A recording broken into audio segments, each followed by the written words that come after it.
ঘন কুয়াশার মাঝেই সরগরম বগুড়ার মহাস্থান সবজির মোকাম। ভোরের আলো ফোটার আগেই ক্ষেত থেকে টাটকা সবজি নিয়ে আসছেন কৃষকরা। হরেক রকম শীতকালীন সবজিতে সয়লাভ বাজার। সরবরাহ বাড়ায় সব ধরনের সবজি বিক্রি হচ্ছে ৩০ টাকার নিচে। আলুর কেজি ২৫, সিম ১০, বেগুন করলা ২৫ এবং টমেটো পাইকারিতে বিক্রি হচ্ছে ৩০ টাকায়।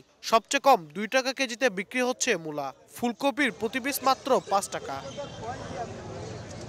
কৃষকরা বলছেন উৎপাদন খরচ না উঠলেও জমিতে নষ্ট হওয়ার হাত থেকে রক্ষায় সবজি বিক্রি করছেন তারা। সিম করছি যেমন কোনো আমাকে তো টাকা হচ্ছে না, এই ওষুধ পাতি যা দেওয়া হচ্ছে খরচ উঠবে না। মালের দামটা মিনিমাম ৩৫ টাকা ৪০ টাকা থাকলে হয়তো ২ টাকার মুখ দেখতে পাবো আমরা। ২২০০ টাকা মন আলু বেচছি, এই ২ দিনের মধ্যে আলু বাজারে এসে গেছে ১০০০ টাকা ধস। এদিকে সবজির দাম কমায় কৃষকের পাশাপাশি বিপাকে আড়তদাররাও। এক গাড়ির কাছে ২ গাড়ি আমদানি বেশি হলে তারা সুযোগ সন্ধানে ঘুরে কম দামে নিয়ে আমরা বড় আড়তদার আমরাও মার খাই। পার্টিরা যায়, বড় ব্যাপারীরা কিনে নিয়ে যায়, তারা নিয়ে যায় আর বিক্রি করতে পারছে না, লস খাচ্ছে। এখন এখানকার বাজারে কমে যাচ্ছে। জেলায় এবার ১২,০০০ হেক্টর জমিতে শীতকালীন সবজির চাষ হয়েছে। মহাস্থান হাট থেকে প্রতিদিন ৬ থেকে ৭০ ট্রাক সবজি দেশের বিভিন্ন জেলায় সরবরাহ হয়।